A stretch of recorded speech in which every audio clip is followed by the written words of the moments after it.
आप सभी को मेरा सादर प्रणाम है। वेदवाणी चैनल पर आपका स्वागत है, जहां हम आपको प्रस्तुत कर रहे हैं श्रवण कुमार की अमर कथा, एक पुत्र की अमर सेवा गाथा। बहुत समय पहले त्रेतायुग में भारत की एक पवित्र भूमि पर श्रवण कुमार नाम का एक लड़का रहता था।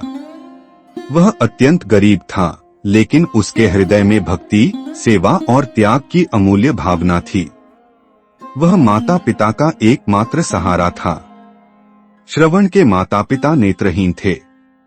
उन्होंने अपना सारा जीवन कठिनाई से जिया, लेकिन अब वृद्ध हो चुके थे।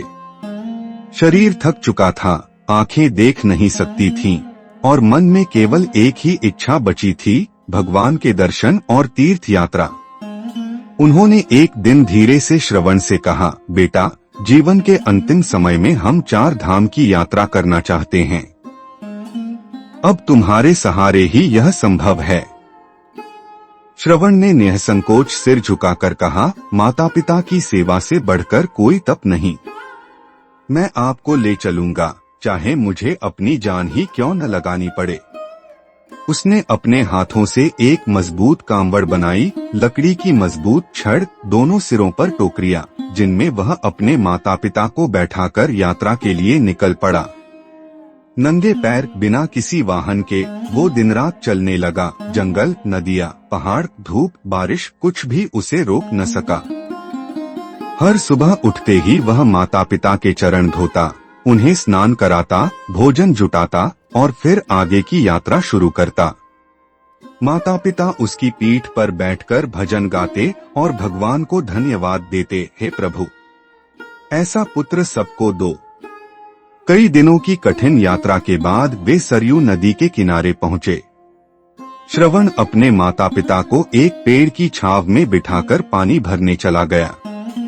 उसी समय अयोध्या के राजा दशरथ शिकार पर निकले हुए थे। वे उस समय श्रवण बाण विधि, आवाज से निशाना लगाना में दक्ष थे। उन्होंने जल भरते हुए श्रवण की आवाज को हिरण समझा और तीर छोड़ दिया। तीर जाकर श्रवण के सीने में लगा। वह गिर पड़ा। राजा दौड़े दौड़े पास पहुंचे, लेकिन यह देखकर स्तब्ध रह गए कि यह कोई युवक है जिसने अपने माता पिता के लिए अपनी जान तक जोखिम में डाल दी थी। मरते मरते श्रवण ने कहा, राजन, आपका मुझसे कोई बैर नहीं था, लेकिन अब मेरी अंतिम प्रार्थना है कि मेरे अंधे माता पिता को पानी दीजिए और बताइए कि उनका बेटा अब उन्हें और आगे नहीं ले जा सकेगा। और फिर उसने प्राण त्याग दिए। राजा दशरथ भारी हृदय से श्रवण के माता पिता के पास पहुंचे।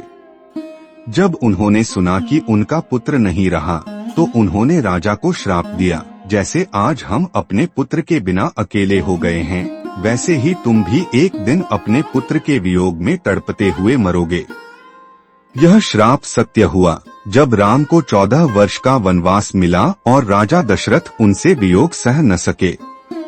इस कथा से सीख मिलती है कि माता पिता की सेवा करना सबसे बड़ा धर्म है। निस्वार्थ प्रेम और त्याग जीवन की सबसे बड़ी शक्तियां हैं। भले ही आप साधनहीन हो, अगर इरादा पवित्र है तो ईश्वर आपका मार्ग प्रशस्त करता है। किसी की भी सेवा करते हुए सावधानी और करुणा का भाव रखना चाहिए। अगर आपको ये कहानी प्रेरणादायक लगी हो तो इस वीडियो को लाइक करें, शेयर करें और चैनल को सब्सक्राइब करना न भूलें। ऐसी ही और भी कहानियों के लिए जुड़े रहें। जय माता पिता की सेवा।